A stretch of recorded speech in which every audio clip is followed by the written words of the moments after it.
With elk season almost on us, the questions are rolling in here at ElkBros. So today, we're going to split time between our topic and those questions from our mailbox. Tonight, we first talk about a huge worry for so many of you, inspired from one of our listeners. How many of you are worried about not being able to scout and then hunting aimlessly for days without seeing hide or hair of an elk? Or worrying that the search might take you too deep into the wilderness, that killing a bull might just become a nightmare? Well, y'all, don't worry. Your coaches are here to help with just that. Those topics, along with our ElkBros shout-outs, and a long list of our letters from our ElkBros mailbox. So, my friends, pull up a chair, adjust your volumes just right, and welcome to Blue Collar Elk Hunting. Welcome to Blue Collar Elk Hunting, brought to you by ElkBros.com, with your host Gilbert Ornelas and elk hunting coach Joe Gilly. You want to hunt elk, and they live to hunt elk. Their goal is to share with you what they have learned grinding it out for over 35 seasons, doing what they love. So come on into camp and set a spell. Welcome to Blue Collar Elk Hunters.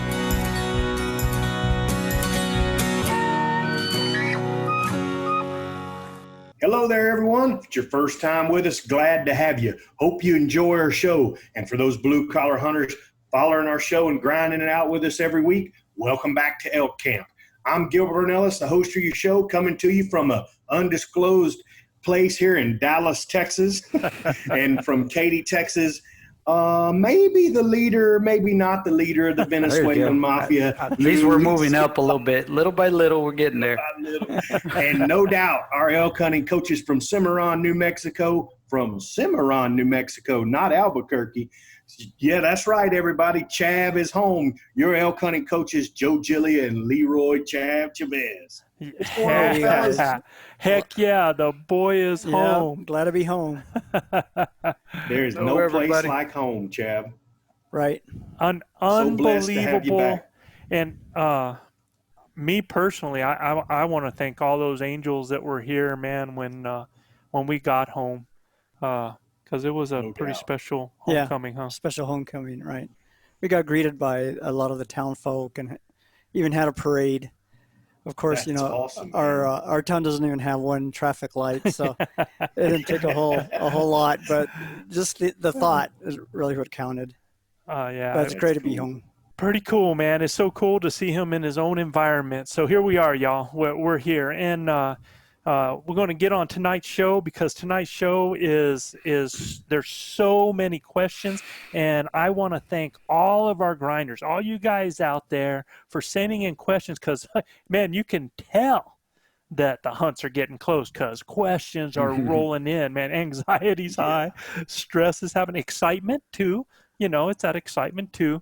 And I want to thank especially Felipe Perez of Miami, Florida, who actually inspired our main topic tonight. And we're going to hit that in just what you were talking about, Gilbert, in the intro. But what we're going to do is we're going to hit that, and we're going to then go to our ElkBros mailbox, and we're going to start going right down the list, and we're going to hit everybody and try to hit those questions, because a lot of people needing some information. Coaches are in the house. We're going to rock that. Oh, also, guys, the camo has been selling. It's so cool. We're getting such great response on this. And I want to thank all of those grinders out there that are, gosh, man, they're wanting to sport the ElkBros Vacru camo, and the orders are coming in. But this Thursday is the last day to be able to order the limited edition camo, because then we stop that and all the production happens so that we can get all that out to everybody. Okay, so that's just some information for everybody out there. Hey Joe, would you real quickly make sure my nana knows who placed the first order of the t-shirt? Is me. The moment Bubble Bud, I got him. You didn't place the first order, though. You didn't place the first order. I did. No. Long ago. No. That doesn't count. Oh, it counts like horseshoes and hand grenades. It counts. No, it don't count. It don't count. Tell Manana who placed the first order, please, Joe. I tell you what, it was not even. I don't think I barely had pushed the button that we were live as a store, and there was a Gonzalez with a Z, man, that purchased some stuff right away. I don't understand. I don't understand what he's doing ordering the size small, but. Oh, It's it's probably just athletic fit too. Yeah, that no. I just to make Manano even feel worse, I ordered it for him. That's hilarious. You gonna give it to him as a present at Elk? Yeah, he's like, here you go, dude. It was my first order, but you can have it. That's so cool. Well, guys, you know what time it is. It's time for the ElkBros shout-outs. If you're new to our show, these are just shout-outs to a few cities with the most listeners topping our charts this week. Yep, and first, the ElkBros shout-out to those grinders giving us those incredible reviews on Apple Podcasts or Podbean. Guys, we have now ratings. We're almost at 200 ratings, which is way cool, and all of them are 5-star except for 1, 2. And I'm telling you, that had to be my sister. I know it had to be my sister. She's still ticked from. It had to be some PETA person. Yeah. And some incredible reviews. So I want to thank Star Olson from Dietrich, Idaho. Star says, man, he listens to a lot of podcasts, and this was the first one he ever reviewed. So that was pretty special. And when I read that, and he said some really cool things, and he said some things in his review that you can tell he listens to the podcast a lot. And so I actually called him on the phone just to thank him. And it was pretty cool because he's like, man, he says, you gave me a call. I'm like, heck yeah, I got a thing. He's like, thank you. And I'm like, no, dude, thank you. And that's how we feel about this, man. You guys do not understand when we get these real, it's so humbling to get some of the stuff we do from you guys. Richard Strait from Lincoln, Nebraska. And Richard is just a great soul, man. I mean, he's always sending emails. He's sending prayers. He's sending thoughts. You remember Richard? Oh, yeah, definitely. Thank you, Richard, again and again and again. Yep. Cole Wilkes of Bertram, Texas. Actually, that's where he was born. And if I get it, I think I said Bertram, and now he's in Burnett, Texas. That's where he was born at. Said he had never seen an elk, or never hunted them before because he grew up in Bertram there. And he said that his new favorite elk hunting podcast by far was ours. So either he don't get out much, Cole, you need to get out, bro.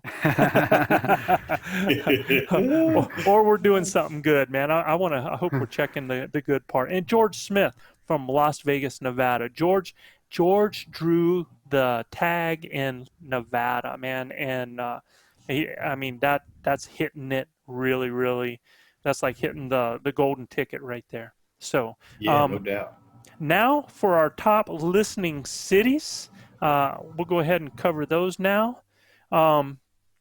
And if you have any trouble, guys, finding any of these cities or finding your way in the Elkwoods, Basemap Pro is the GPS app choice of the ElkBros crew. And for all our grinders looking for an incredible deal, you can get 20% off a Basemap Pro subscription with the promo code ElkBros20, ELKBROS 20, and it'll cover all 50 states. It's available to you with the promo code for only $24 for all 50 states. That's unbelievable. So our largest city west of the Missouri and the second largest city in South Dakota, and it's here that you can actually touch the Berlin Wall.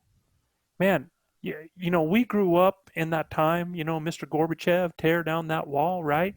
Yeah. You can go to South Dakota and touch the Berlin Wall. That's right. Right in the center of the city at their Memorial Park are actual sections of the Berlin Wall, one of the biggest Berlin Wall exhibits in the nation. And that's in none other than Rapid City, South Dakota. Rapid City, South Dakota in the house. Yeah, and I mean, for a lot of our young people, I don't know that they truly understand the significance of that wall and how they divided a nation with that and what it meant for families, for the culture. of Germany for that wall to come down. So that's a pretty And special let me tell you exhibit. something. If it wasn't for us, they'd still be speaking German over there. Yep. All the French people would be. You bet you, man. Okay, Serious next up, business. the cherry capital of the world and home to the National Cherry Festival. Cherries can be found everywhere here. Thousands of incredible pies and desserts, craft beers and wines, and even on the roads where the overloaded crop trucks go around corners and curves, and there's some spillage there, so there's cherries all over the roads. Yeah. The region produces 3/4 of our nation's tart cherries in Traverse City, Michigan. Michiganders again. Traverse City. Traverse That's a City. neat city, man. Traverse City. Traverse Yes, City, sir. Michigan. Big oil town back in the day. Oh, really? Huh? Yes, sir. Big oil town up there. And they call that the UP. And Traverse City's a neat town in Michigan. Been there a few times. Awesome, man. Thanks, Yep. guys, for All listening. right.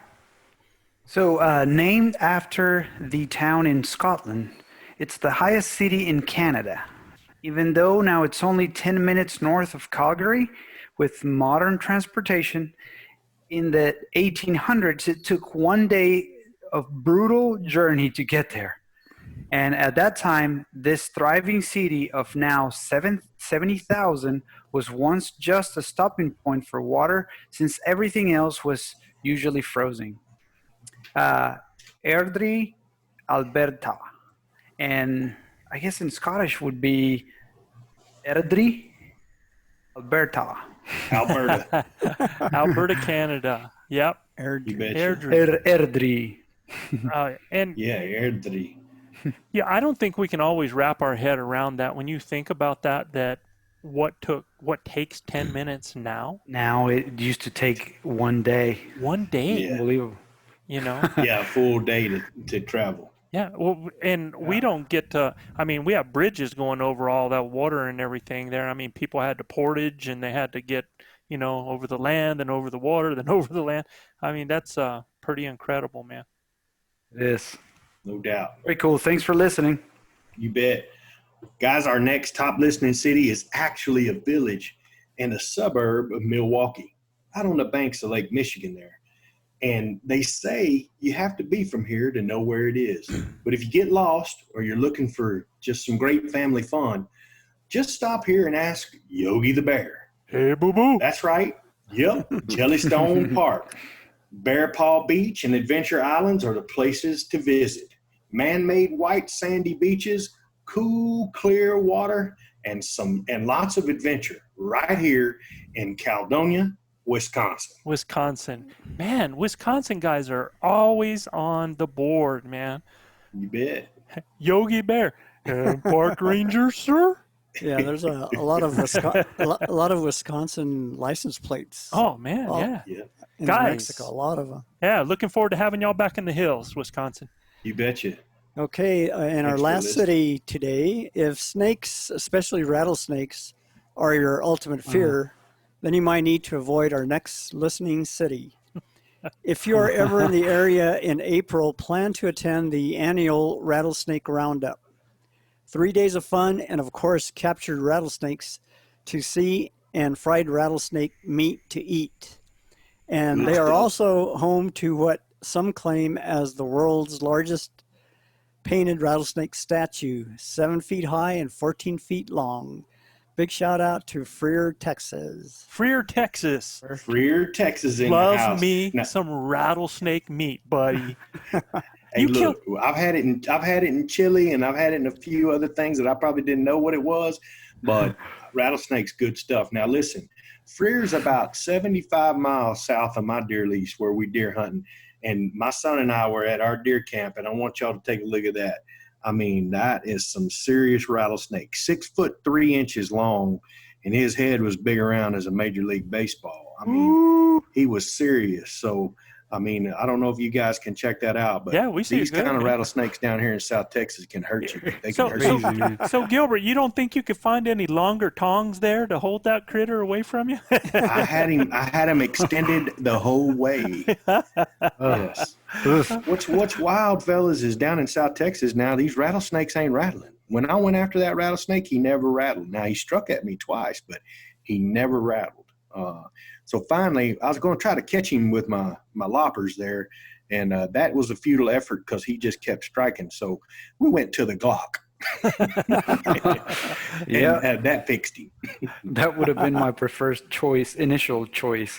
I hate snakes, any snakes, and you all know how much I hate them. And look, I've been in Freer, Texas. I took my daughter on her first hog hunt with her crossbow, and she harvested her first hog there. But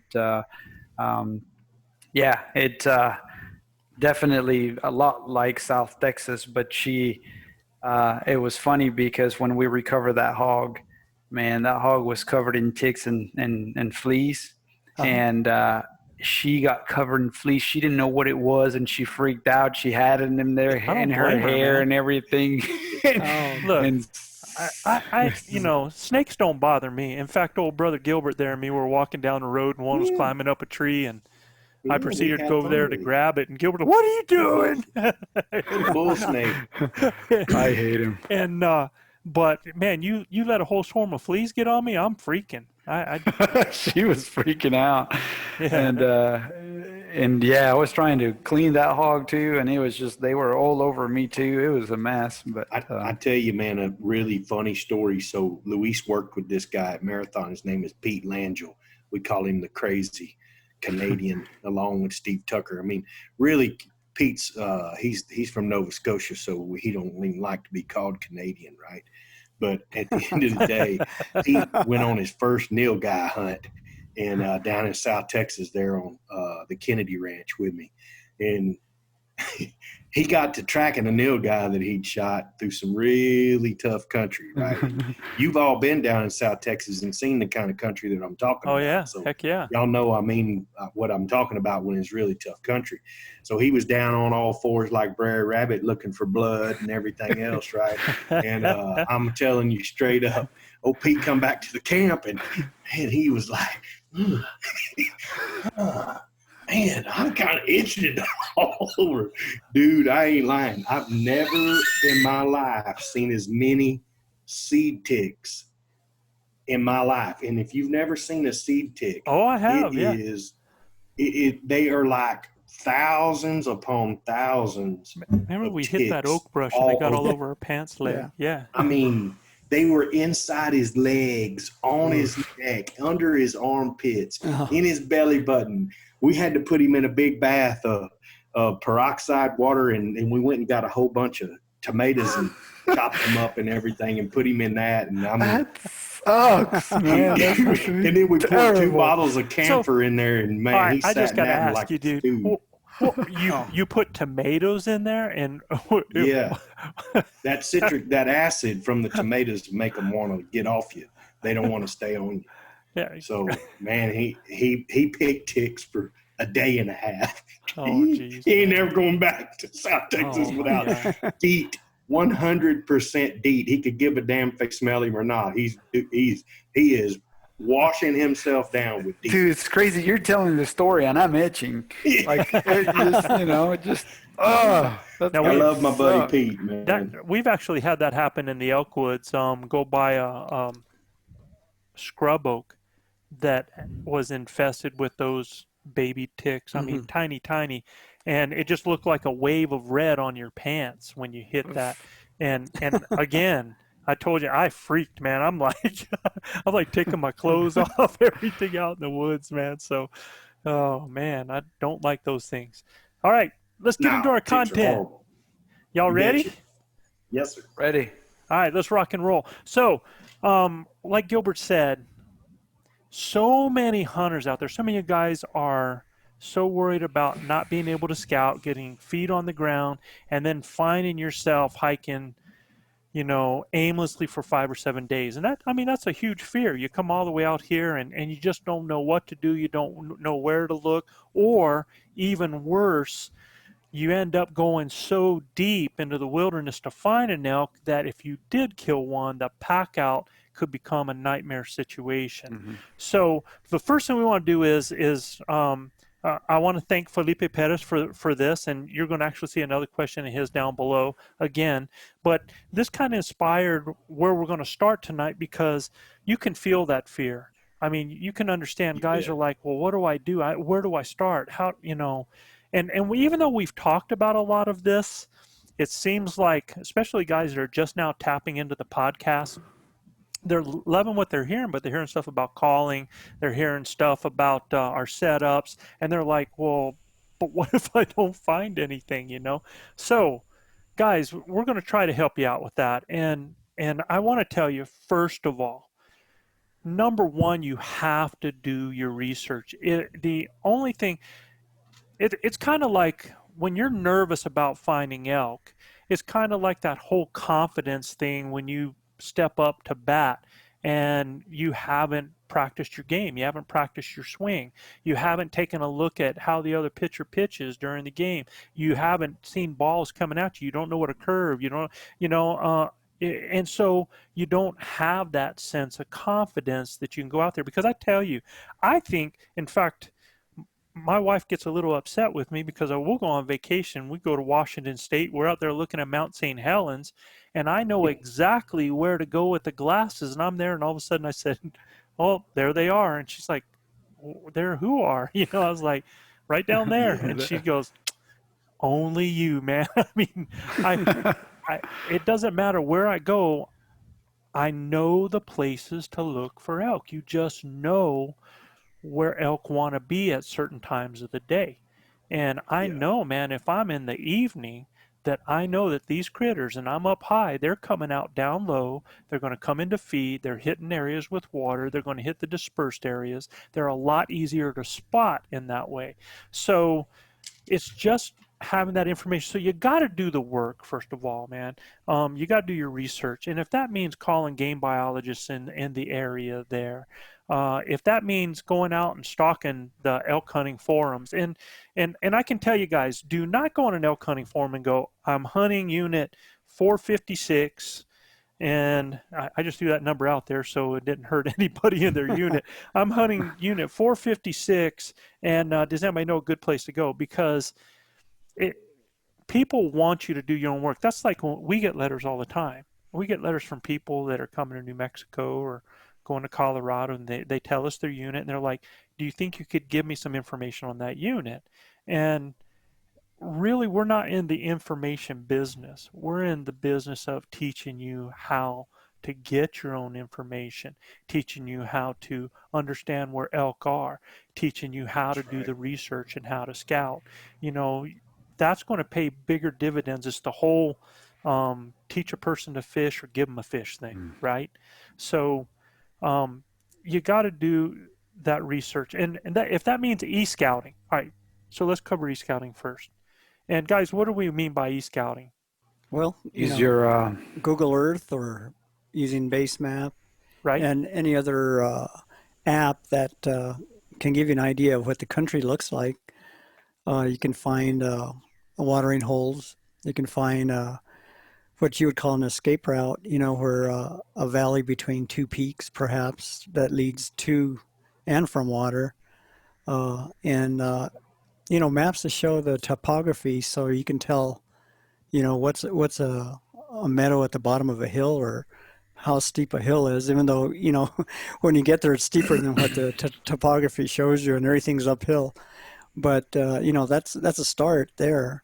And of course you want to access it somehow. So you gotta learn your roads, or at least have an idea how the roads run in that area that you're at. That's a start.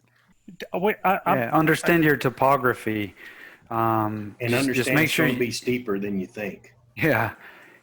Make sure you just understand the different layers with those software. Base Map has a ton of layers that you can use to kind of understand the land. Are awesome. Yeah, well, and then it shows you where water is, right? I mean, there's a layer that shows 100%. You where water is on Base Map, and so creeks and all that stuff. And then you can also you got drawing tools, right? So draw you maps and draw you areas of interest, and make sure you mark wallows and stuff like that. So when you're out there and you first start walking the area, you kind of have a sense of the layout in your head of where things are, and then you use that phone as a reference. And so definitely, like you said, Chav, Google Earth is a great tool, especially if you combine it properly with, tools like Basemap. They're going to help you out a lot. Look, guys, and when it comes to wallows, people are like, well, how do I know? And if you don't know what a wallow is a wet area. It could be a pool, but a lot of times it's wet, moist, has some water, it's around a spring, it's on the side of a creek or something like that, where elk will go in and they'll get it all muddied up and mix that mud up, and they will wallow in that. I mean, if you've ever seen them, and they'll lay in it, they'll drag their horns around in it, they'll throw the mud, and they get that on there. It helps get some of their odor on them. It spreads their odor. It cools them off. It helps to keep the bugs off of them. I've got some video of a buddy of mine of a bull just laying in a wallow, like that dude's like relaxing, like he's on a 4-day drunk in that thing, man. I mean, he's just having a good old time. But if you want to find where wallows are when you're doing e-scouting, you're not going to be able to see an actual wallow, but what you can see is you can see springs and if you look at the topography and you see a spring that's in a steep area, there's no way there's going to be a wallow there. But where it comes out and it bottoms out in any kind of grass, or you can see a type of bench where that spring is running in there, or you get down in the bottoms, what I call bottom country, in the bottom of a canyon, where that will flatten out in there and get very grassy. They will wallow all along those springs and all along those small creeks, especially small creeks, because it's a perfect situation to have a little bit of water flow in to really get it muddied up and to get them on the side, and they will produce wallows all over the place. If you can find a spring that's up in trees, by looking at some of these maps where they show springs starting, and there is, if you look at the topography, and remember, when you look at the lines, the wider the lines are from each other, the flatter the area is. Now, I will tell you that whether you're on Basemap or you're on Onyx or you're on Google Earth, you want to zoom in as close as possible, and you're still going to see those topography lines are still going to not really show you exactly the steepness of that detail. So if you want to look for a place that's flat, you really need some space in between. Yeah. Okay. Mm-hmm. Yeah. So that's just something for you to look at. But Luis brought up a perfect point, and so did Chav. And oh, by the way, I don't think I've ever heard Chav talk that long ever. So that was pretty Like cool. EF, we're gonna listen. Yeah. But when you locate the roads, so there are roads that are going to be shown on any of these applications. They're going to show you roads that have been already graphed out or GPSed out or something like that, right? But there are a lot of roads that are not going to show up, and that's where you want to zoom in and you want to go in as far as you can on that detail and start looking for those 2 tracks. Start looking for the logging roads. Start looking for trails. Anything that you can see that is cutting through an area, and you mark those. If they are accessible by a vehicle, mark vehicle roads one color, trails another one, because this, like Luis says, you start going in there and you start marking, oh, here's a rub, here's a wallow, here I found some fresh droppings. Then you can start taking a look at where you're at in according to these roads. And what's great about having your roads all mapped out is now you're able to find the holes, because Felipe has a really good fear, and that fear, well, I don't know if it's a good fear, but in that he doesn't want to get caught. Valid fear. Valid. There you go. Thank you. I need somebody from Venezuela to help me out. That's right. So a valid fear that it's just him and his wife hunting. Now he gets caught killing a bull 6 miles in some of this country, he's in trouble, right? Because that, especially if he ends up with warm weather, if he's in a situation where it's hard to find a cool place or a plan to get that animal out of there, it could be a nightmare for him. So by looking at this situation where you have your roads, what I tell people is you want to look for those holes between those roads that are no more than 2 miles off to the middle. Those are the areas that people drive around and by all the time. Okay? And Yep. we can We tell killed people, a lot of elk in between those areas like that. yep, absolutely. You know, I talked to another guy about an area in New Mexico, and I said something about a particular hole, and he goes, "You know what? Last year, that's exactly where we found this bull, and everybody was driving by him, and the bull's screaming. Nobody ever hears him because nobody's ever hunting them. They're just driving by him.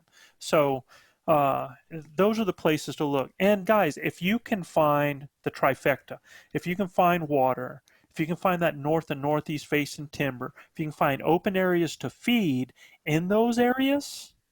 Now you're starting to hit places that you need to mark as a prime spot. So what Felipe needs to do, what all you guys need to do is do your homework. And when you go into your area, because Felipe's other question earlier was, it had something to do with picking out a spot, and we're going to get to that. But when you have these areas, you start looking for all of these types of places and marking them as your first and second choice. Now, when first, second, third, fourth, fifth, sixth, all right, okay, mark all your choices, have all your plans. Now, when you get boots on the ground, now you have some other things that you can do. And I'll tell you, let's go to those holes first of all. I'm gonna deal with those first. You can take one of those holes and you can hit it first thing in the morning. If it's not any good, you don't see any sign, you're not smelling elk, you're not finding fresh droppings, you're not seeing fresh rubs, then get the heck out of there, and then go to your plan B in the evening, man. Go start checking it out. One of the things I like to do, Joe, when I'm looking for pigs in public land is I got the whole layout of the area, the public land area, and then I decide, okay, what areas have I explored and which ones I haven't, and then just kind of select the area that I want to investigate and look at, and kind of draw myself some sort of a trail through where I think I can get through to get to that point, and just leave it in the app. So I draw it and leave it in the app, and when I'm out, like you said, boots on the grounds, I have some sort of a guidance of, okay, this is the direction I need to take to get there. So I kind of draw myself a little line of where I want to go and what path I want to follow. That helps me a lot. So that might be another option too.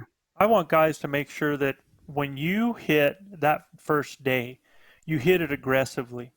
And what I mean is, man, you cover country. You have to cover country. Do not get out there moving slow. Yes, you can call, you can cow call, you can bugle. And that's the other thing. Don't forget, Felipe, that elk at the time of year you're going to be there, and I believe he's going from the 2nd to the 10th. Well, the 2nd, you might end up having bulls coming in on you silently, right? But yeah. it was the 2nd. It was the 2nd of September when we killed 2 bulls in less than 45 minutes, right? Right. Screaming. So that can also happen because, guys, the rut and a rut are 2 different things. Okay, a rut can happen at any time. All it takes is what, guys? One cow to pop. That's it. One hot cow, man, and it's on, right? Or for a bull to think there's a hot cow and he's ready, right? So don't forget, when you're moving, hitting that country, elk give themselves away. They're verbal, so they're going to help you out. And get with the program. Cover that country.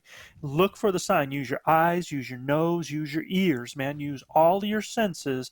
And if you're not finding anything, get out of Dodge. Go to plan B. Okay? Right. Do that. All right? What are some other things, guys, that we could do with boots on the ground?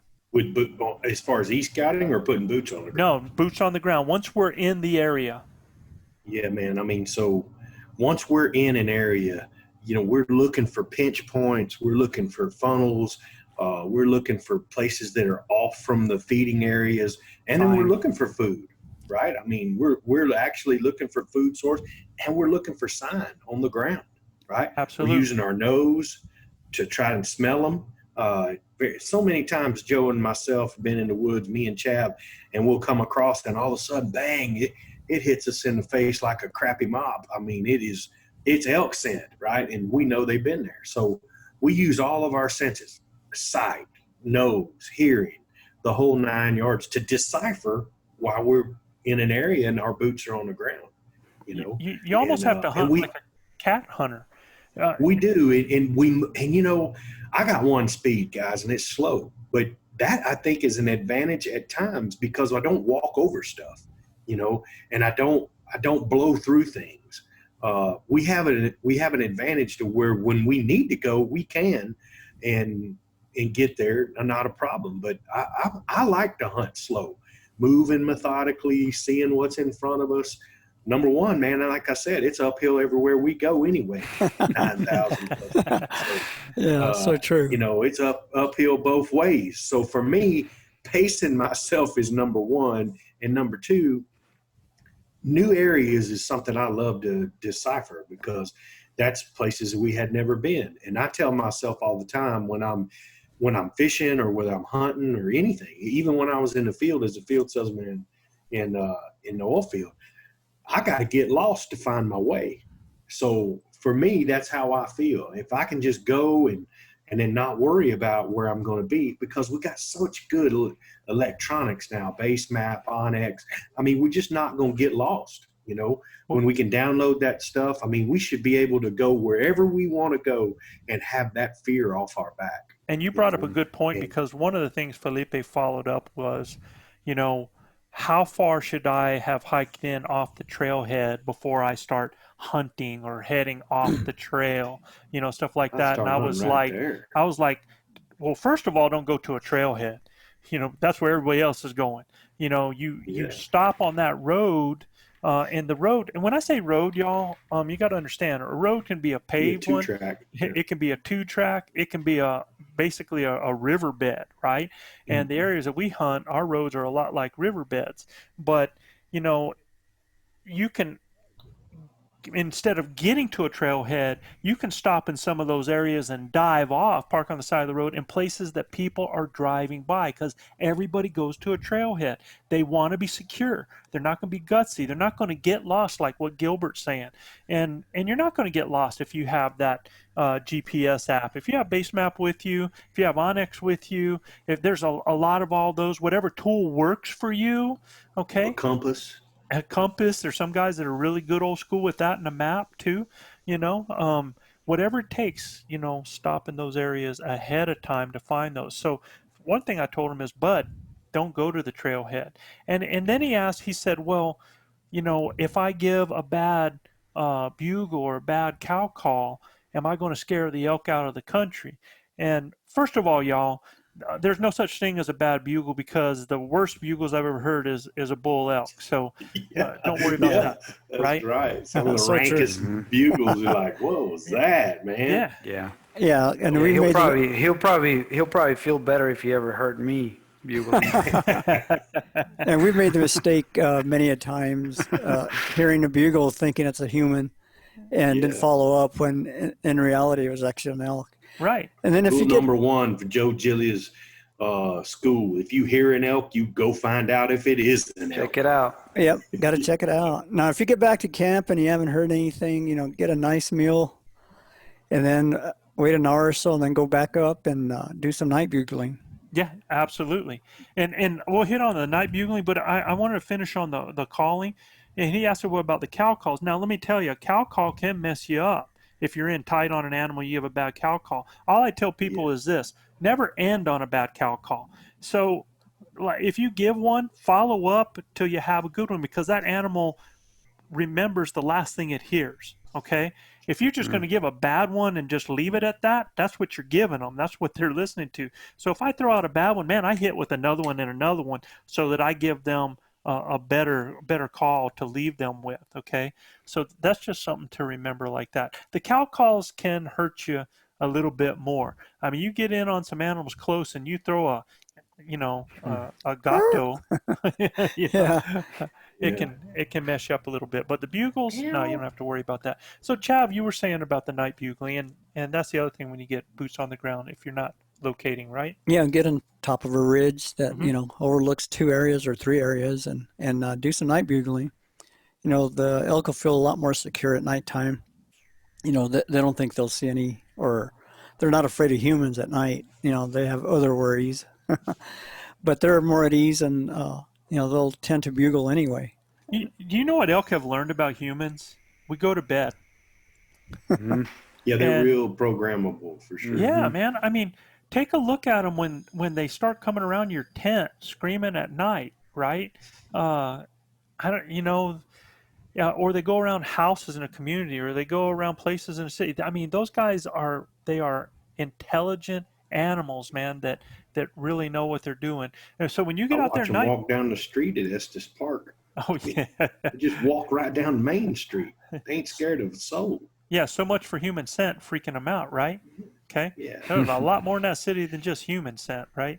But guys, do that night bugling. Go out there and locate. That's one thing. And like I said earlier, I said sometimes you got to hunt like a cat hunter.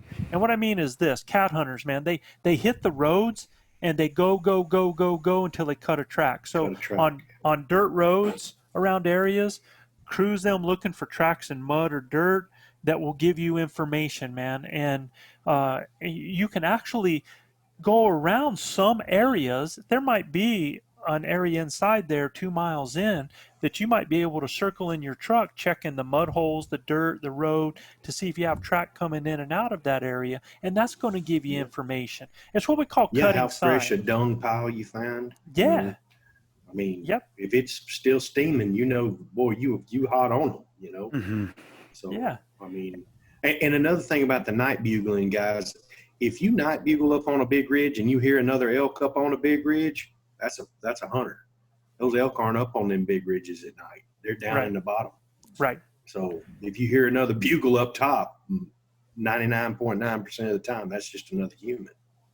Yeah, so it kind of tells you right when you hear one down in the bottom, you know that. Yeah, put them if to it's bed. down in the bottom, you ready, buddy. Yeah. Put them to bed just like you roost a turkey.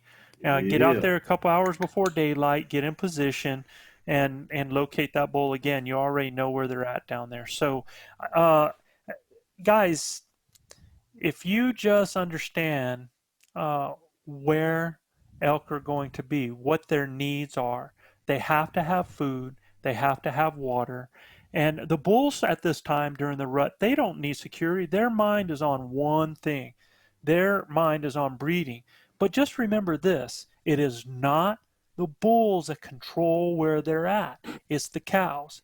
And the cows have got to eat because they have to get ready to birth a healthy calf, man. So if you know what their needs are and you're looking in those areas that meet those needs, you're going to find animals. And again, too, sometimes one area where you don't find them today could be there tomorrow.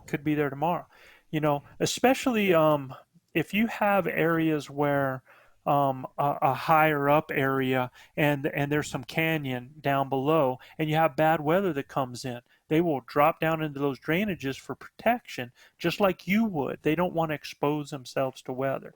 So those are just things for you guys to remember. So I hope that helps you out, Felipe. I hope that helps some of you guys that are having some of those worries. Oh, and the one thing that about the pack out, don't go 6 miles in. Do that 2 miler and hold yourself to that. Don't go any deeper than 2 miles. I'm telling you, you don't need to go any deeper than 2 miles to kill elk. There's a lot of elk killed mile off a road that everybody's driving by. And for you guys that if you do plan on going deep, Gilbert, you had talked about another option. Yeah, in looking at these questions, if you guys are planning on, packing in, going in a long way, there are services around where you're going to be hunting that will rent alpacas, horses. They will actually come help you pack your animal out if you get an animal down. But you need to have that set up prior to you, probably knocking an animal down 6-8 miles back in there where it's real thick. Just reach out to the guys that have businesses in that area and say, hey, look, guys, can we contract y'all if we knock an animal down to come out and help us with the recovery? And look, there are plenty. And they do that service, man. They'll do it where, either they come in and check on you where you're at camp and you have it hung up, and then they'll pack it out for you. Guys anywhere from, it depends. Some guys do it for $300, $400 a critter.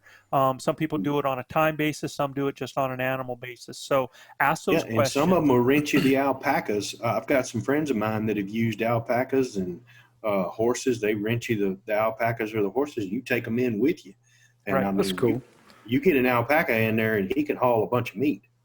But Felipe, you and your wife, man, 2 miles in, that is doable. It might take you 3 trips, and you got to make sure you've got that meat taken care of, deboned and hanged and stuff like that, and you can make it happen. But you're gonna have to take your time. And I want to tell you guys another thing. After you have an animal down and you're packing meat, that is a time to be very careful, especially if you're hauling anything at night. I recommend to always take those clear plastic safety glasses that you have in your garage that cost like $2 just to put on so that you don't end up with a stick in your eye. I'm telling you to get yourself some of them on our backs. Get some trekking poles so that you got 4 points on the ground. Take your time. Be sure-footed. Going downhill is more dangerous than going uphill. It don't hurt as much, but it's more dangerous. So, take your time. Yeah. Make sure that you guys take care of yourself with that. So, guys, let's go to our ElkBros mailbox. And, Chad, you going to handle the first one? Okay, the first question comes from Bob Norton from Jefferson, South Dakota. And he says, not if, but when I have successfully put an elk I love this. on the ground this fall, I have the game bags to quarter the elk and carry out. Once we get to the truck and put the meat on ice, are we taking the meat out of the game bags and go straight meat to ice? Do we toss the meat in while still in the game bags? Can we get by with one set of game bags for 2 tags? Nope, need 2 sets of game bags. And this is my personal opinion. Take the meat and get it on ice immediately. Don't leave the cheesecloth or game bags on the elk. You want to clean it up as good as you can after getting it out of the cheesecloth, and then get that sucker on ice, brother. And ice won't hurt that meat. I even recommend for you to debone it. Anything that you take weight out of your meat before you take it to the processor, you're saving yourself some money. So absolutely. We have a little processing station in camp. I mean, last year we had it. We figured it out too, fellas. So, I mean, them old bumblebees or those sweat bees, I like to call them yellow jackets. They like to go get them a meal while you're deboning your elk.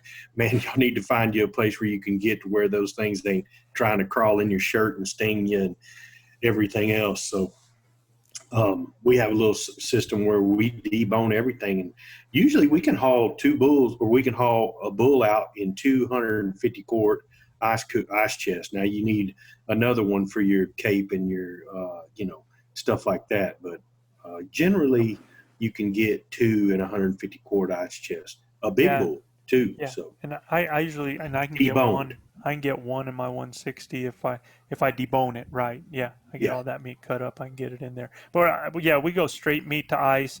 We like it to be good and clean. If the ice starts to melt, we let that stay in an ice bath until we get back down out of the hills. We add ice to it. As long as we're keeping that at a certain temperature, it's going to be all right.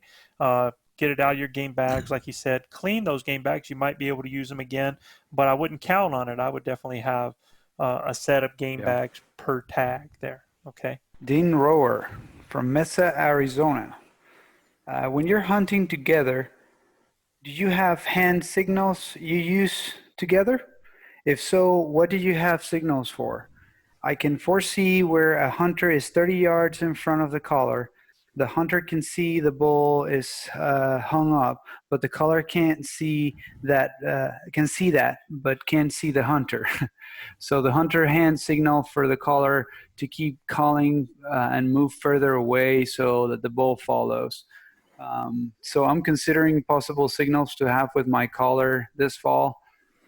These are a few I've come up with. I'm curious if you have any must-have hand signals. And first of all, yes, we have hand signals.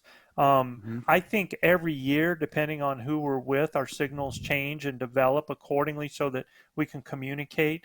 But Yeah, ours is in Spanish.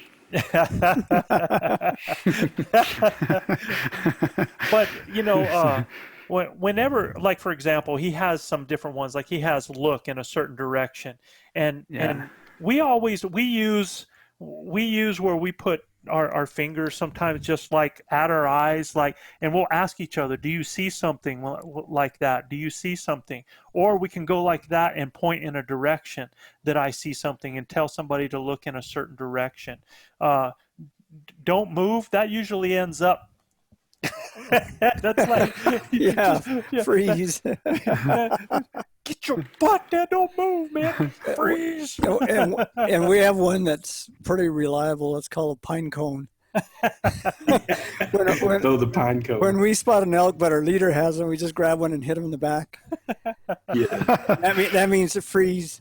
It's endpoint. it's definitely one with Joe when sometimes you go, Joe, fine going. Just grab the pack, man. I just tell people, just grab the pack, man. That'll stop. If you can catch Joe, then you can grab the pack. Yeah. So, and look, here's what I'm telling you guys too. You learn to be physical with each other, not just hand directions. I do this all the time when I'm guiding guys. Like if I have somebody in front of me and I need them to freeze, I don't just grab their pack because when they feel their pack like resist, they think something, it's like hung in something. I grab their pack and I put my hand on their shoulder, from behind so that they know that I've locked them in, that I'm stopping them. And they get that idea right away. Now, if you're apart from each other, the stop signal, man, just with the hand works great. You just the how, put that hand up and just stop them just like that. Now, you have one where the keep calling. When we're split up, we have signals for a bugle and a cow call, both for when we hear one and when we want person to give one. So when we hear a bugle, we just use the old Texas, the Texas hand thing, but we do it in the direction of a bugle, just like that we hear a bugle. And then they'll point, like for example, if it's in the morning and we don't want to be talking and we're kind of split, they'll say they hear a bugle, they'll point in the direction, and then they'll give us a 4 or a 3 or a 5. And we know that that's a particular amount of yards, right? Okay. And usually I point in one direction and Manano points in the different direction, and then Joe just goes in the middle. Joe just goes through the middle between the two, and we'll get it figured out as we get closer, man. Because and I have to walk through them because the argument that ensues, I gotta get it out of there. And so if we want to keep calling that, like if we want somebody to do a bugle, they'll just hold that up and do a bugle. A cow call for us, we just do just like this. So basically it's kind of like a little Muppet hand thing where your thumb becomes the bottom of the mouth and the rest of the hand up on the top. That we know as a cow call. So if somebody hears a cow call, they'll do that and they'll point in a direction just like that. Or if they're up above and they want us to cow call, they'll give us that for us to cow call. Okay, so that's something to do there. To move away, I don't know how many times we've done where we've told somebody to move away.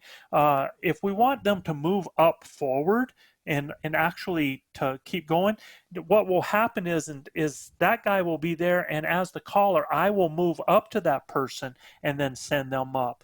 Now, if they are in a situation where they are going to move up on their own, 3 cow calls is a great way to let me know that they're moving up so that I know that I can move up. Plus, when they give 3 cow calls, they are actually now giving cow calls where a caller would be, and they're moving up so they're not being pegged where those cow calls are. So it's not a hand signal, it's more of a verbal because we're not able to see. So if guys want me to do a bugle, all they got to do is just that Texas thing turn the other way just like that, or the rad, whatever, surfers use all that, right? So they just do just like that to give a bugle, all right? Raking, we've never used one for raking like that. Generally we hear something like that. I mean, you can real easy do something that you create that. Where is just, I don't know, where is it, let's close the distance. Again, that's going to be something where I'm going to go up to the person. There's not going to be something that I am necessarily signaling for them to do. If I want them to close the distance, I want to get in their hip pocket and send them up in front of me so that now we can see each other again. All right. Get ready is a good one, because if the way that I signal for my guys to get ready is if I'm going up and an animal screams and I know he's coming in, I immediately point to where I want them to set up.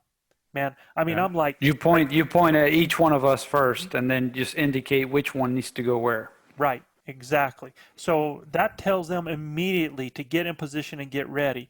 And what I hate as a guide is if a person, I point to a spot to get ready, and they start taking their time and looking around. And no, man, if you got to get ready, get your butt ready. Get over there, get in position, get down. We ain't got all day, man. We've got to make it happen. You're talking about Manano now. No, Manano. I've got to say, bro, Manano's 100% with a tag in his pocket. So I got to just. No doubt. When that cat shows up, things gonna die.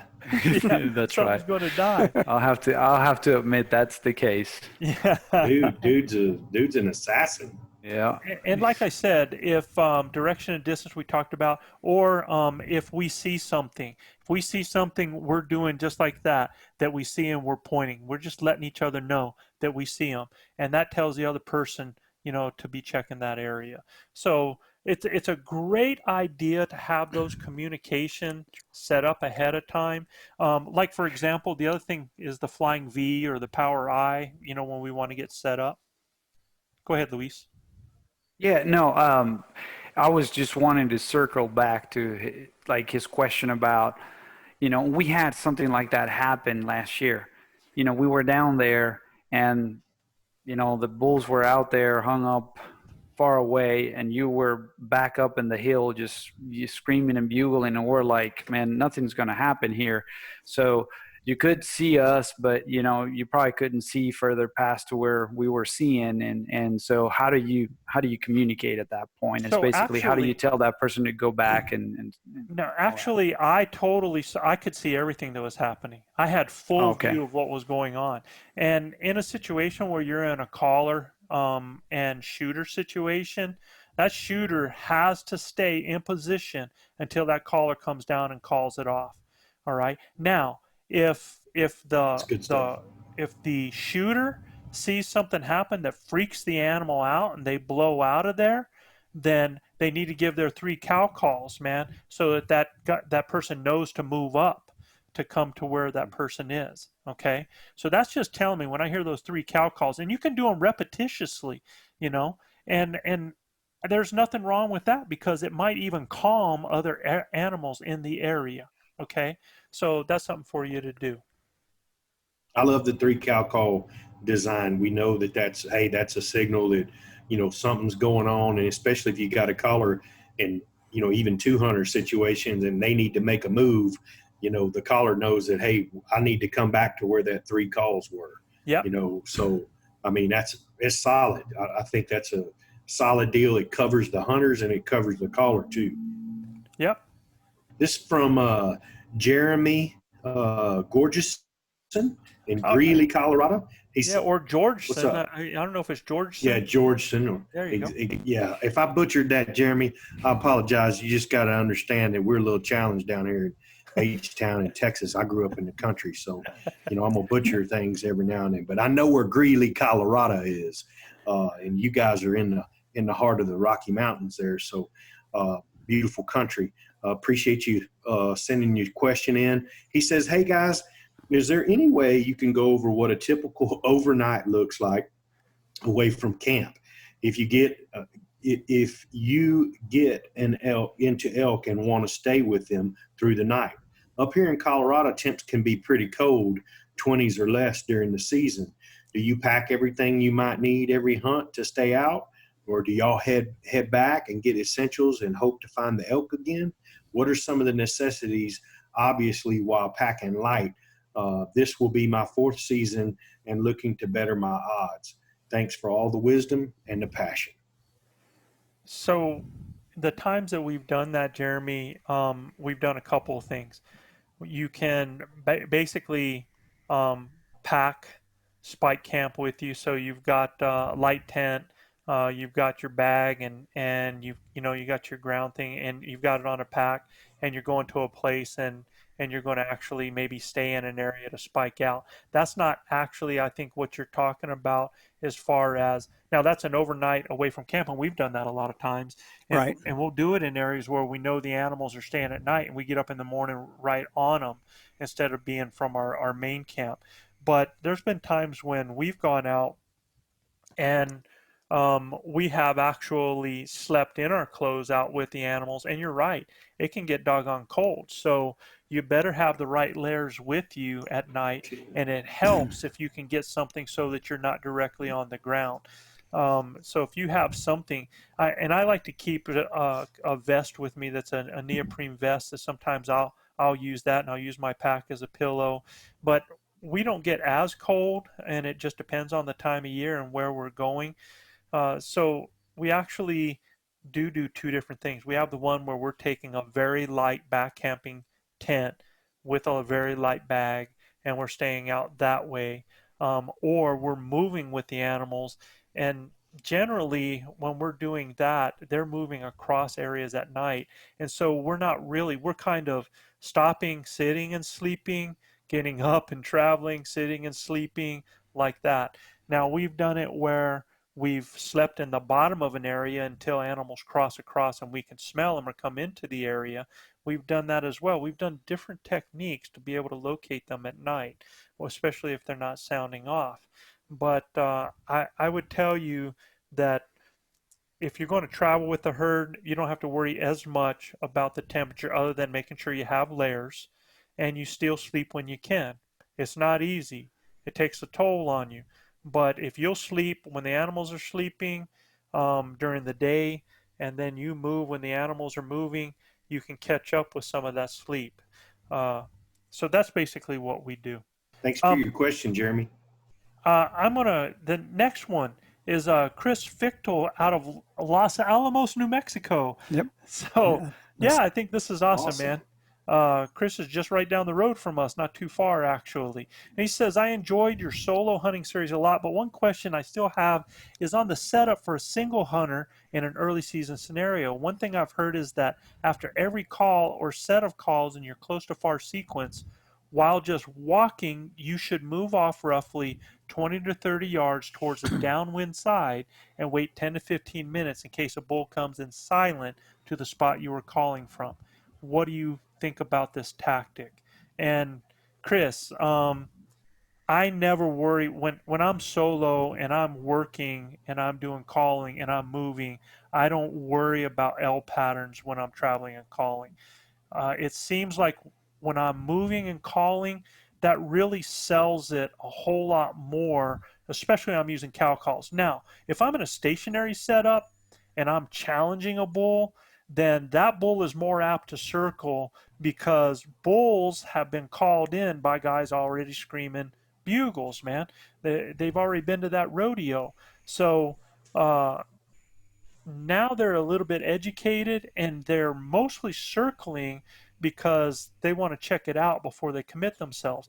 But when I am moving and calling, I don't worry about L patterns. So when I talk about L pattern, we do that I do that as a single. So if I'm going in and I have a bull that responds and I give a scream and bugle, a lot of times I will move up hard 40 yards and a little bit to the downwind side so that if that bull tries to circle or if he has pegged me further back, he's actually going to come in closer before that bull hangs up. Okay, so um, I will do that at that time. But a lot of times, what I'm doing when I'm solo is we use that where we throw the call behind us. So uh, I'm actually, you can, guys, if you don't know this, I don't know if I've mentioned this a few times, but you can steer elk. You can actually steer them in the direction you want. I do it all the time guiding. So if I have a bull that is coming in and he's looking for me because I've shut up once I've seen him, You don't have to keep calling all the time. I've shut up because I know the bull's already coming and looking. And he starts to move off to the left in a direction that's going to take him out of my shooting lanes. I will take my grunt tube, aim behind me, turn it in the opposite direction that he's going, and I'll let out one little cow call. And he'll hear that and actually turn and come back in the direction because he's not sure where I'm at. And he's looking for it. And all of a sudden he hears this cow call while he's walking. He doesn't really peg it because he's making noise, but he knows what direction it came from. And you can steer him. I've done it a lot of times. Okay? Next question comes from Cole Wilkes from Burnett, Texas. Well, so Chad, before you go in here, this is actually not a question. And Cole sent this in, and I apologize for that. But Cole basically said, and the reason I'm going to go ahead and hit this is because he said, I want to correct Joe from the podcast back in April. So when a bull is glunking, it means that he has a cow in heat or coming into heat, that his tongue hitting his tongue hitting the roof of his mouth, tasting her scent. This is not a noise he makes to other bulls or cows. Also, when a bull pants, he is warning a competitor bull to stay back, that he means business. Most of the times you won't hear these sounds unless there's a hot cow. And the first thing I sent a letter back to Cole and I said, Cole, thanks, man. I'm always up for learning because everything that I talk about, I'm not a scientist and I'm not a biologist. Everything that I talk about is from things that I have actually seen out in the woods and experienced and put two and two together. Now, when he talks about the glunking, I never knew how they made the sound. I just know I wanted to repeat it because whenever I use that sound in a rut fest or a hot cow scenario, it definitely worked to bring animals in. But at the same time, I have heard that sound when bulls, and I knew there was a hot cow because a bull was tending. And when I say tending, that means a bull is working his cows around them. He's smelling them. He's keeping them together because he is waiting for a cow to come in heat. So, or there's a cow in heat that he's working. So he's tending those cows, keeping them together. Now, I have seen it when bulls are screaming and a bull is doing that, and I've also seen it when a bull is glunking with just his cows up in the timber. So that's where it's hard to tell if he has a hot cow because there was no other bulls. It just seemed like he was tending and keeping them together. Yeah, and I'd like to interject a little bit from Mr. Wilkes. I personally saw a huge fight between 6 different bulls. 2 bulls were in a huge war, and they fought into a deadfall that I was actually in. I was actually looking for a bull that I had arrowed a couple of hours previous, and I really just stumbled into this bedroom, and these bulls converged in there. And so I will tell you, they will glunk with other bulls around them. There were no cows there at the time, but there were 6 bulls that were fighting and going crazy. Now, there were cows below us. I could hear them mewing and cow calling and stuff below us. And before you know it, the whole herd's up there because they hear the fight, right? And these bulls are just going at it. And the panting I heard was right after the fight. And both of them were like, I mean, they were just exhausted. They were exhausted and they were panting like crazy.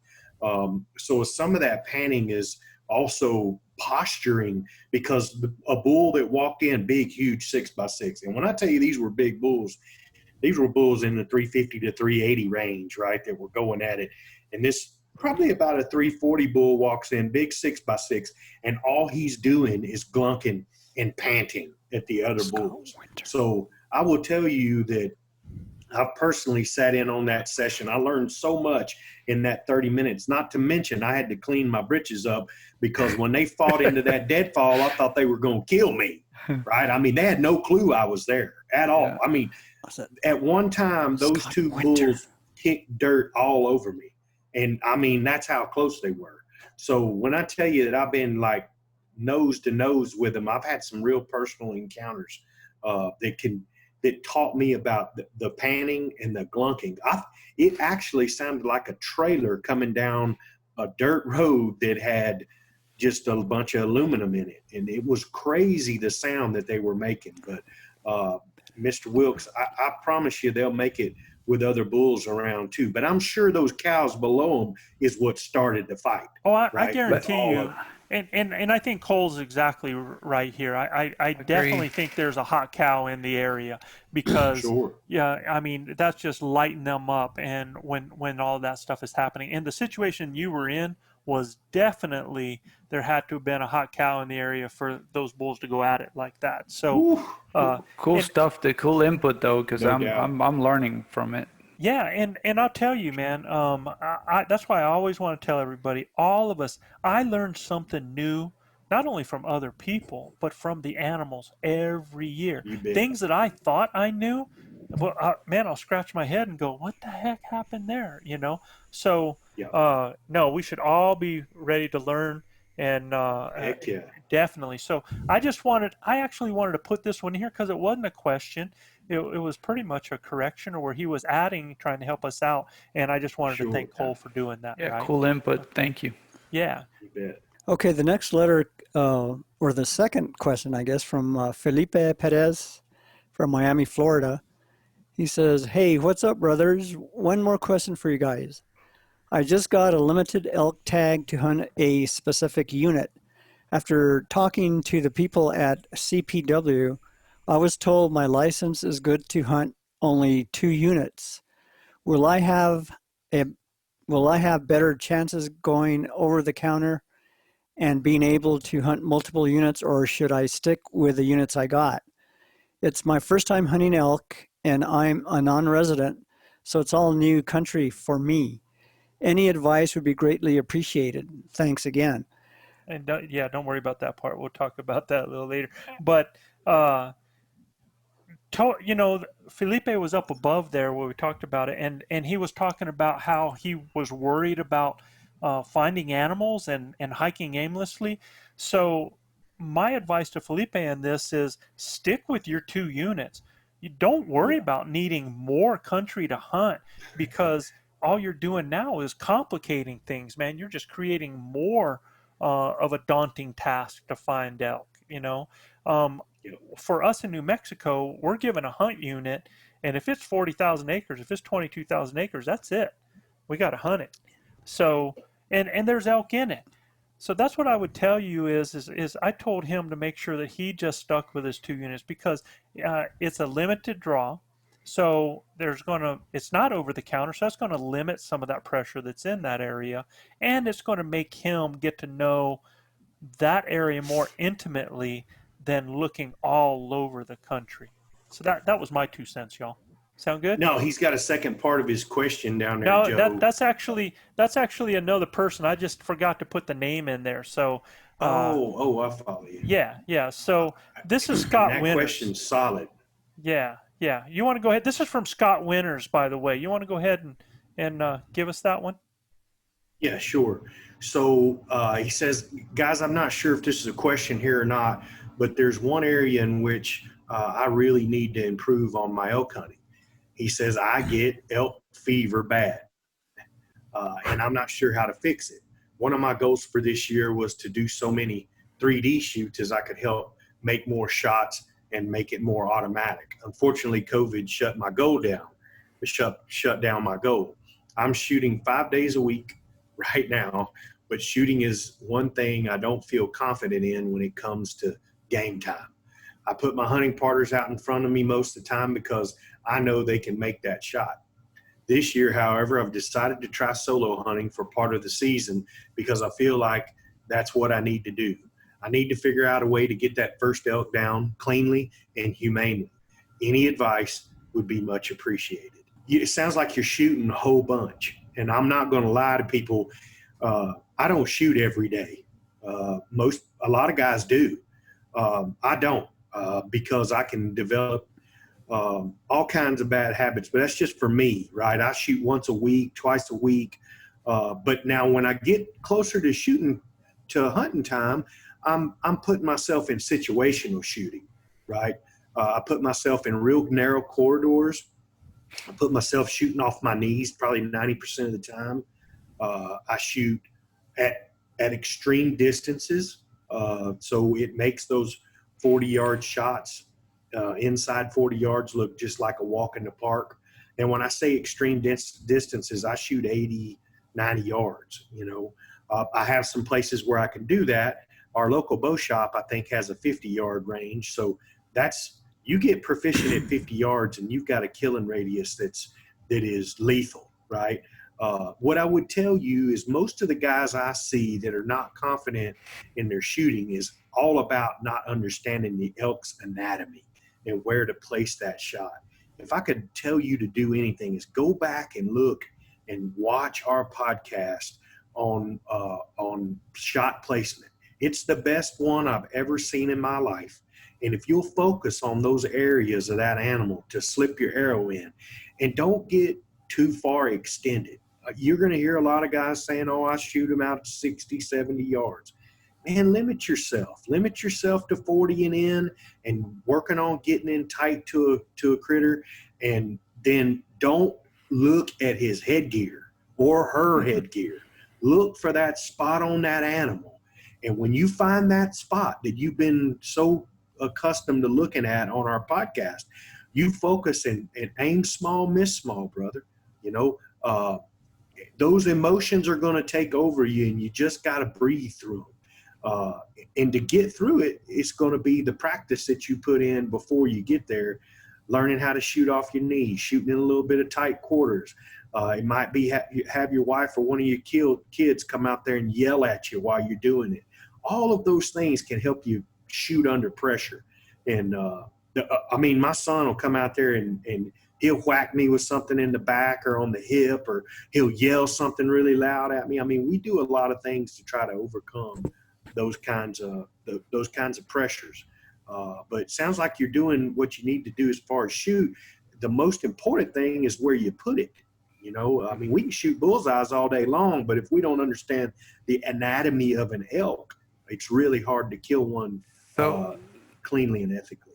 So now, coming from a guy that completely understands you, a guy that really gets what we call the Vito Lacus pretty strongly, I am. Well, go ahead and explain what Vito Lacus is, man. Yeah, Vito Lacus is what you're calling elk fever, their buck fever, right? It's just that your heartbeat starts pounding super hard. You feel like you can't breathe, and you hear your heart beating your eardrums, and it's just like you get that tunnel vision. Sweaty hands, however it manifests in you. But I get it, man. I get it every time. And look, there's two things that I felt that have helped me. One of them is, that's why I was asking which state, because hogs give me Vito Lacus in a way that I cannot explain, and Beto knows this. I watch videos, he's about pass out on a deer stand. You've been sitting right next to me as well, whenever they come out. Yeah. So I think that just, picking a different game that you can hunt more often, that, gets you through that situation of that buck fever, and then you work through that and try to control it, and that's definitely going to help. The more you feel it, the more you would know how to handle it. That's one. The other is, look, it comes to a point where I've realized that I just have to embrace the feeling. It's like, okay, I'm feeling the Vito Lacus, and you know what? I'm going to enjoy them, and Rafa and I were talking about this too. And he actually brought that up, and I thought it was pretty smart. It's like, hey, I'm feeling it. I'm going to embrace it. I know I'm feeling it. I'm not going to try to stop them, because I think that's going to make it worse. I'm just going to enjoy them and enjoy the moment, and just kind of merge yourself in, and just, feel the moment that you're living, because ultimately those are the moments that you're doing all of this for. So those two things have helped me a lot. Yeah, and that Vito Lacus is what you're feeling, is that adrenal dump in the fight or flight. When we talk about biology of our bodies, that's what you're feeling, is that dump of adrenaline. So you try to manage that, number one, breathing, and then just focusing on what your task is. Don't don't let all of that overwhelm you, where we get into that fight or flight. It took me a long time as a young man coming up bow hunting. So the more you do it, like Luis said, you guys want a place to come test your skills and get around some really cool critters and some cool country, y'all give me a phone call or hit me on LinkedIn or on Instagram, Facebook, I mean, whatever. And we can get you down here in Texas and come hunt some of these hogs. Joe will tell you they're formidable critters to take with a bow, and it will help you. Like Luis is such a better archer. Him and Manano both are unbelievably good archers because they actually hunt these critters, you know, and they can actually they kill everyone they shoot at. I mean, I'm going to step in and awesome. give a little bit different viewpoint too, and it's a lot Perspective. shorter, Luis. And Scott, guys, is from Bend, Oregon, is where Scott's from. Okay. Scott Winter from Bend, Okay. Oregon. And Scott, and a lot of you guys out there, I think it's like when we coach kids, kids they're going to do the high jump, or kids are going to do the pole vault, or even in a sprint race or hurdles, they get so locked in to the final goal that I have to clear this height, or I've got to get over this, or I have to beat this person, or they basically create this ultimatum that becomes their goal, and that's all they focus on. And Yeah. Put a monkey on your back for sure. exactly, man. And so what I tell people, and what I told kids all the time is, you know, I ask my kids, why is it that you pole vault? And they're like, man, I just love to fly. So at what point do you stop doing that? So what are you out there? What is the reason that you're out hunting? Because you're out there for the experience. You're out there for the moment. So at what point do you stop loving that? Do you stop loving the competition? And so what I tell guys is that you will notice that once you kill an animal, as far as like if you're in the hunt, and let's say that you've taken an animal and then you go out to help everybody else, and you're maybe calling, or you're just out there and experiencing, and now you come across an elk, it's like you're a totally different person. You don't feel all that nervous. You don't feel all that pressure, and you actually enjoy the moment. You start watching the animal. You start taking the animal in. And you're two different guys. So what's the difference between the guy over here and the guy over there is that self-imposed pressure. Instead of remembering why you're there, instead of taking in the moment. Because what I tell you to do is when you first see the animal, don't think about killing the animal. When you first see it, think about learning. Look at that animal. Watch its ears. Watch its eyes. Watch how it's acting when it's feeding. Notice if it's twitching its tail or if it's kind of stomping a foot. Enjoy the moment just for a second. Then notice. Because I'm telling you, a lot of times we force the issue of having to take a shot.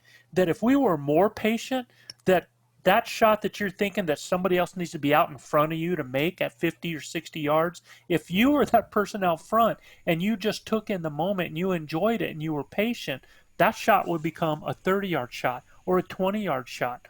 So by slowing down and remembering why you're out there and being a learner of the animal, being a student of the hunt, you learn things, you take things in, you appreciate things, you learn to love. Man, you're looking at that critter and says, man, that is a beautiful animal, man. And then you're noticing what angle, you know how it's coming in, and you're starting to put things together in your mind, and then you convert that over to the hunt, and it just changes you a little bit because now you're focusing on, well, what angle is he is? Because now I want to make sure that when I do take a shot, it is going to be a clean, responsible kill. So if that animal's going to the position I need, now it's a chess game. Play the game, compete with that animal. Change the ground rules from you worrying about whether or not you're going to. Do not fear failure, man. So many of us are like, the first thing we do is we go, I don't want to wound this animal. Well, shoot, man, you keep telling yourself you don't want to wound it, you're going to wound it. So what you messed do up is, from the start. yeah, man, you got to look at it and you got to say, you know, I'm going to do this. It's going to happen, you know, and do not fear failure. Enjoy the moment. Believe in your training and do what you came there to do and what you love doing and why you're out there. That's what I would tell guys in that situation. I'm telling you, I watched a 13-year-old girl kill a bull elk with a crossbow at 41 yards. And she hit that bull probably a foot behind the shoulder and about 3 inches high center. And that bull died, maybe not a foot, maybe 8 inches behind the shoulder. But that bull died in 30 seconds or less. That clued me into something as an elk hunter. And that was 5 years ago. And I'm going to tell you what, when I started looking for that spot, instead of looking at the bull or looking at anything, I went from shooting at bulls to killing bulls to harvesting bulls. And I mean, Chav's been with me on a couple occasions where they ain't go more than 55 feet, you know. If you watch that podcast and you watch the YouTube video that's on there, you will see the shot placement that we're talking about. And if you put your arrow within a 6-inch circle of that, I promise you, it's over. But I don't watch anything but that spot. Last year when I killed that bull, I had to wait for him to turn. And when he turned, I had to move out in front of a tree and listen. I had to keep my eye on that spot, not on him, the spot. Soon as the pin got to the spot, I don't even know how my finger touched the trigger. It's just all automatic. You know, I mean, it's the same thing when I'm whitetail hunting.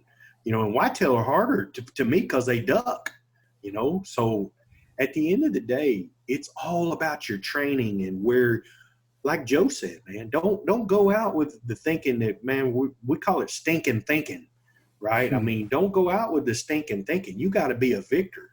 You got to know when I see that spot, I'm putting my pin there, and that's where it's going, you know. And for me, Joe, I look at a spot on the elk, and I picture a red marble there. And when I see that red marble, I know exactly where.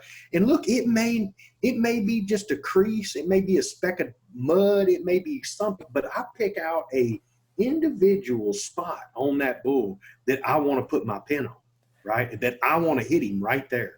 And you know, if I could tell guys that when they're hunting to visualize that spot on that animal, it will transcend the way you bow hunt. There's a difference, and take this the right way, but there's a difference between killers and hunters, because there's those guys, man, those guys that consistently put animals on the ground, that when an animal gets into a red zone, they're like a dog on a bone, man. They are locked in, they are focused. Now that's like Luis. I guarantee you, I think Luis has just transferred his viralaques to after he's taken the shot. You know, then it's time. I mean, he's like calm up to the point.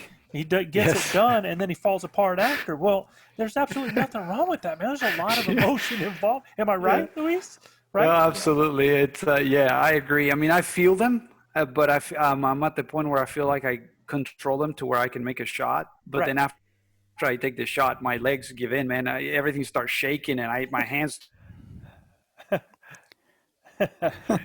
You just muted. I don't know why, but you just like muted for a second there. I don't know what happened. But he probably hit his button. So one of the things I was going to suggest as well is, like, look, if you feel like you can't control them and they're going to take the best out of your shot, and you feel like your shot is in jeopardy because of what you're feeling at the moment, what I've done is in the past is just simply look down, take a couple deep breaths, and then try it again. And that's helped me in the past. It's just like looking down, taking your eyes out of that animal, and then just take a couple deep breaths. And that usually helps me get ready for the shot at that point. Whatever you do, don't take a shot just to take a shot. One of the worst things I've ever heard in the woods is when I've come across a hunter and I, asked how they've done. They said, well, I stuck one. Your goal is never to stick an animal.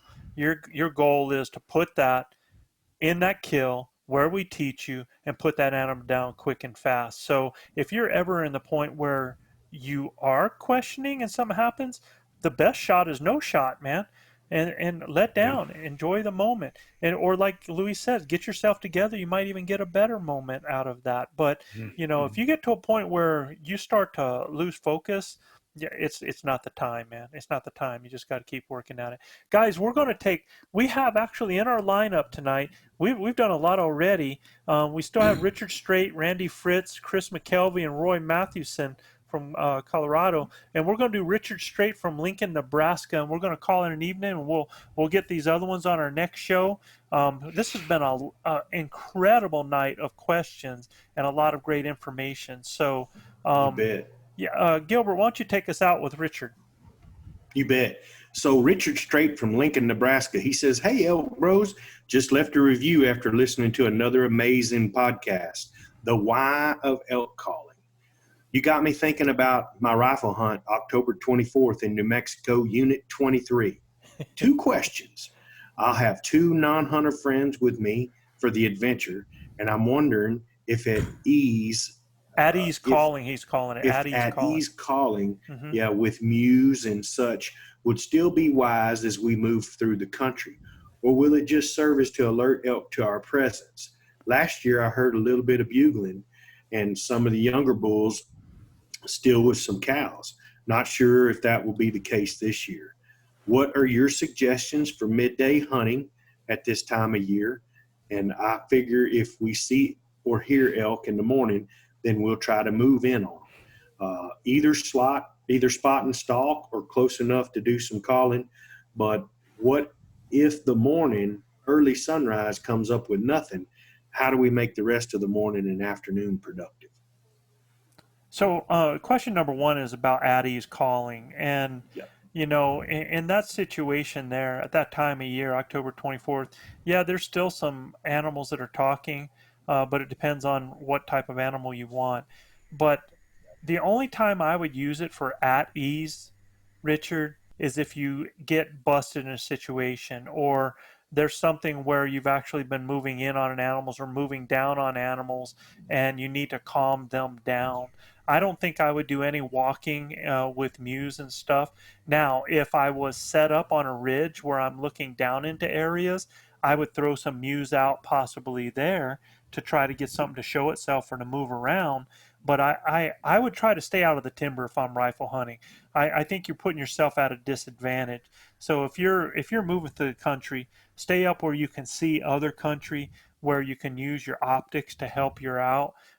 If you end up with animals that are alert to you and there might be a situation where you have to calm them, that's the time when you want to use the Muse and stuff like that.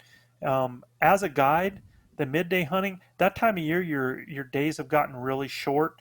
The best thing you can do at midday is to really let the binos start picking apart those areas where animals could be bedded down, if possible, especially if you have any scrub oak hills or if you have any burns or if you have any trees off of it, where you can just watch where a possible animal might come out to water, get a little bit of feed and get back in if you want to be productive. Now, if you find some in the morning and they go to bed down, I would actually stay and, until I see them moving to make a move. You just got to make sure that you're in a good situation where they're not spotting you before you're spotting them. So a midday type hunt during the rifle season, sometimes if you're not, is the best time to recover. And unless you're just going to stay out there and you're going to glass all day and you're going to eat with that, it's a little different than that long archery day where you can get up there where those guys are bedded down inside and get them to respond, because a midday hunt during the archery hunt, elk will have a great tendency to respond to calling at that time. For you, it's a little bit different. So it's all about using those high vantage points, using your glasses, using those cow calls to either stop an animal. Let's say that you have an animal that's on a move, you're trying to get a shot, and you cow call or even scream a bugle if you have to, just to stop them and get you to look your way. That's a good time. Or to slow them down, or to relax them with that. But I would not walk through making those noises because you are just drawing attention. Good stuff, Joe. Luis, you got anything to add to that? No, sir. I think Chav? No, not really. Just to thank Richard Strait again for his messages and prayers and whatnot. Really appreciate it, Richard. And good luck.